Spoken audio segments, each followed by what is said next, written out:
Hello and welcome to 360 Sports. That was the Super Falcons jubilation after the victory against the host Australia, and then we also saw the First Lady of the country, Nigeria, that is Mrs. Bola, Her Excellency Remi Tinubu, with that wonderful jubilation coming in from the State House with our counterpart there. You can see how they were clapping, how they were jubilating after we defeated Australia. And after that game, we went on to play our last game against the Republic of Ireland with a goalless draw, and that gave us the qualification ticket to the round of 16. And for the Super Falcons back-to-back qualification, that was a good one. Super one from the Super Girls, despite against all odds. On that note, I welcome you to the show proper on 360 Sports. I am Emmanuel Fashime. Like you saw from that video,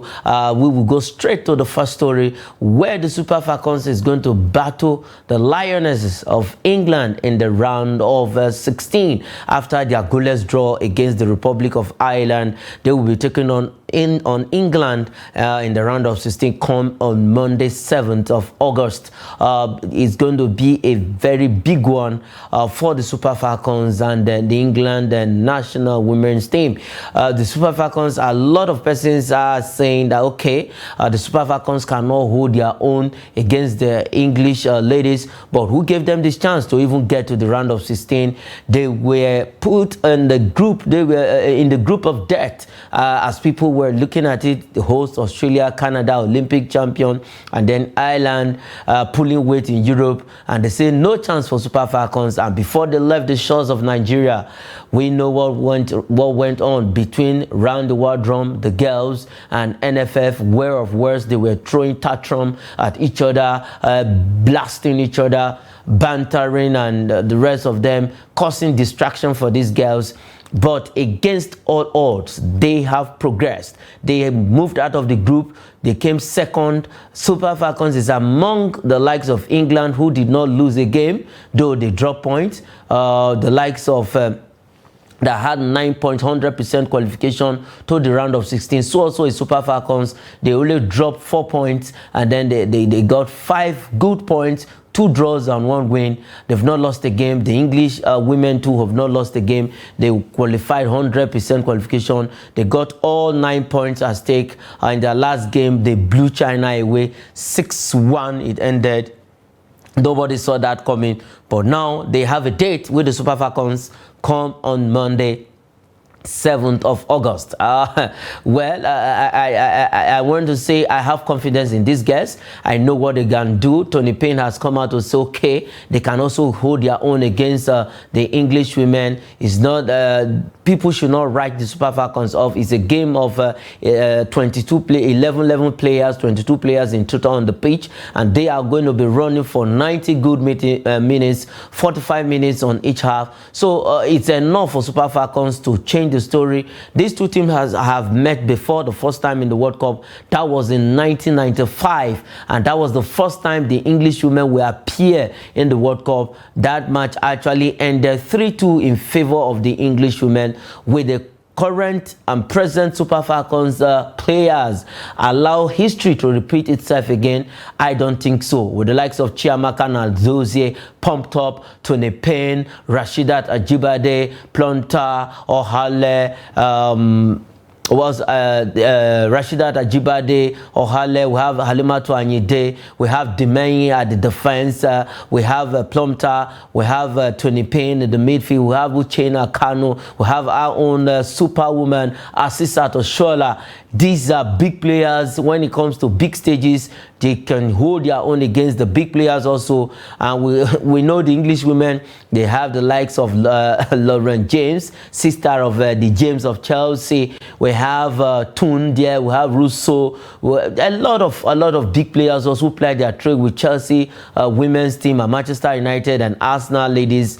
All of them are in the English national team. But for the Super Falcons, they have said they fear no foes. Bring on the English ladies. We are ready. Come on Monday. The pitch in Brisbane is going to feel the heat of the boots of the Super Falcons.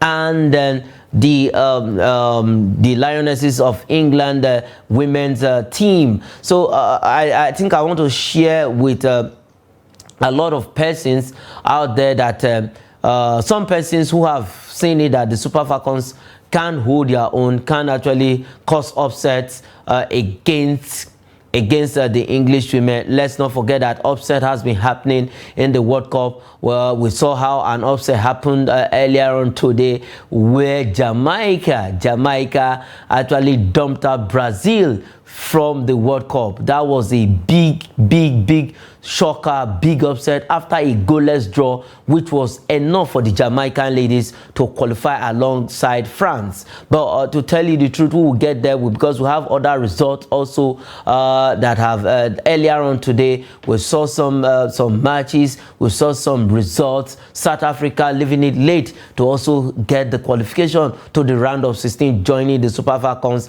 The likes of Morocco, Moses, Zambia, I think their journey ended where, though they got 3 points, where they beat Costa Rica 3-1. It ended 2-0. It ended for them, and they had all the 3 points after they conceded 10 goals in 2 games. But they say no, we will not just bow out of the competition just like that. I wish it was when it was 24 teams. I think the likes of Zambia would have been looking of maybe they will have that slot of best losers to qualify, but FIFA said no, let's expand the Women's World Cup to 32 teams. Right now they are for the first World Cup ever, 32 teams playing. We are going to have the round of 16. You know, previously when it was 24 teams, you have best loser that will join the other 12 teams, and then they will now play the round of 16, quarterfinals, semi-finals, and then the finals. But right now, 32 teams after the group stage, straight to 16 teams for the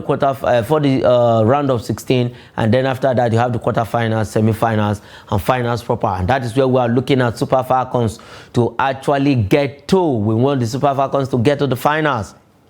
It should be the first African nations in women's football to get to the FIFA World Cup finals, not even semi-final. If they get to the semi-finals, then they can make it to the finals. Morocco national men's team did it. They got to the semi-final, the first African men's team to do that. Now the Super Falcons can share from that story, from that history, from that light, from that determination, from that zeal, and get to the semi-final to become the first African nations for women to get to the semi-final of the World Cup. I believe this. I believe in these girls. I believe they can do it. I believe they have the charisma. I believe they have the ability. They have the power. They have the zeal. They have everything working for them. They have that mind. They have that belief in themselves, because nobody believed in them after the first game where they played a goalless draw with Canada national women team, and the coach Round One Drum came out and said nobody believed in them. They had to believe in themselves, and that belief has pushed them far into the round of 16. Okay, quickly, let's go and have some the results of other matches that were played earlier. Let's see the result of matches that were played earlier. Like I said, China suffered the heaviest defeat in the hands of the English women. 6-1 it ended. Haiti lost to Denmark 2-0. Denmark joining England in the round of 16. Then we have Portugal, surprise, held USA to a goalless draw. And then Vietnam, the highest, in fact, they considered the highest number of goals in this tournament without registering one. For Zambia, I think Zambia made history. They scored 2 goals. But for Vietnam, from match day 1 to the match day 3, they did not score 1 goal, no shot on target. That was a poor one from them. They are debutant. I believe next time when they come to the World Cup, they must have gathered a lot of experience. They must have learnt a lot, and then they will do better than what they did in their first appearance in the World Cup. But 7-0 ended for Netherlands, and the top drag group where USA is, and USA coming second for the second time in the history of the Women's World Cup, that US will be coming second behind another team in the World Cup. They came second behind Netherlands, and they are through to the round of 16. Denmark also coming second behind England, through to the round of 16. And then we have South Africa. They left it late. Let's have the result of South Africa. Left it late. 3-2 it ended against Italy. Italy just needed a draw to push South Africa away, but it never happened. Gatlana, Tembe Gatlana, she's called. You can see her in that picture with jersey number 11, and then wearing the captain armband. The Goose gave them that winning at the 93rd minute. In fact, they had to dig out that miracle, and they got the win against Italy. 3-2 it ended, and with that win, they have qualified to the round of 16. And like I said, the biggest shocker was Jamaica. They had Brazil to a goalless draw. Goalless draw it ended, and they are also through to the round of 16 alongside France. We now wait for Morocco, Germany, Colombia. Colombia is already through. They have 6 points. So it's now going to be between Morocco and Germany. What happened? Can we have another upset again? If Morocco can upset Germany, and then Morocco will be in the round of 16. Probably a lot of upset is happening in the FIFA Women's World Cup 2023 that is going on New Zealand and Australia. Big one, big one, big one, big one, big upset. The results are on your screen again. You can go over it quickly. 6-1 against China. That is 6 for England, 1 for China. Haiti 0, Denmark 2, Portugal 0, USA 0, and Vietnam 0. Netherlands 7. Perfect. That was a perfect scoreline, a perfect record for Netherlands. 7-0 it ended. Wow. The goals were just coming in as if it was a basketball. Even in basketball, you don't score some baskets like that. You have to work hard for it. But against Vietnam, it was just one-way traffic. Okay, if we have Michael all the way from Plateau, if he's ready, he will join us to react to some of the story. Okay, let's move away from that story and head straight to the beach volleyball.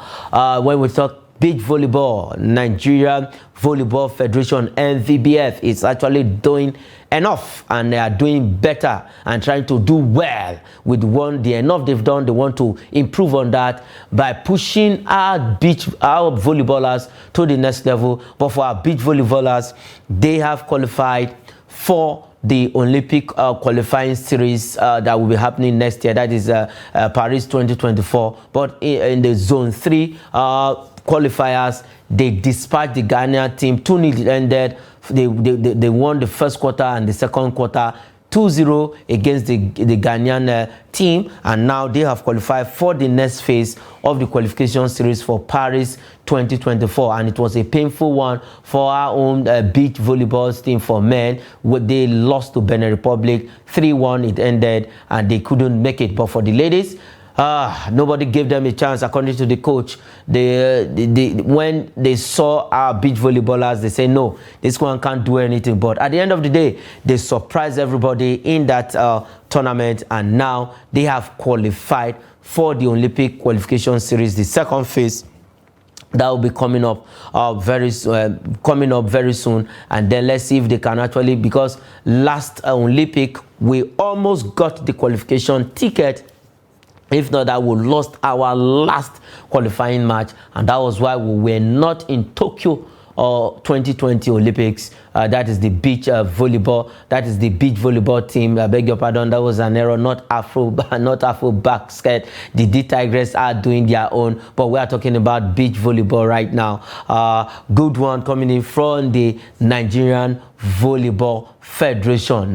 You saw the basketball team on the screen, but we are talking about beach volleyball. Also, the D Tigress are doing their own in Rwanda. Like I said, quickly, the beach volleyball team, our team did very well, did well for themselves by getting the Zone 3 qualifiers, by doing very well. They put everything in place. They got the necessary training. They were in camp for weeks before they left the shores of this country for the qualification series, and now they are back to the country smiling. They gave us the joy. They got the qualification ticket to the next round, and after the next round, they will be en route, if they do well, en route straight to Paris 2024 come next year. That is it for I think the Volleyball Federation of Nigeria is doing a lot in that regards. Is doing a lot in that aspect. Engineer Musa Nimrod actually understand what volleyball is all about, what sports is all about. That is why he's putting in everything he knows best to see that that federation is working.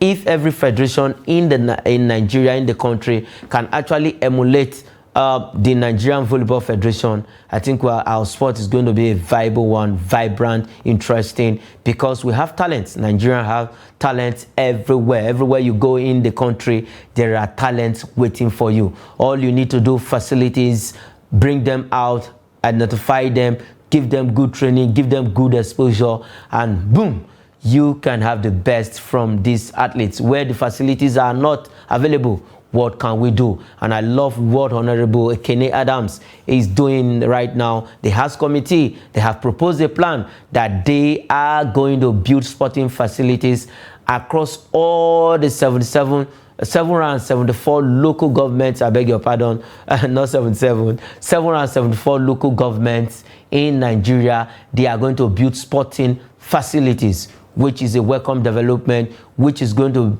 give our sports another facelift, which is going to help our coaches, our athletes, our talents discover to actually do well, to grow them well, harness them, prepare them for competition, and Nigeria can be the shining light of sports worldwide. Okay, let's leave the beach volleyball and go straight to some transfers. Let's start with this one. It concerns the Flying Eagle striker, that is Salim Fago, on your screen right now, who has joined NK Istra 1961 club, a Croatian club, after his exploits with the under-20 national team in the World Cup. Now clubs are knocking at the doors of all of these players, the likes of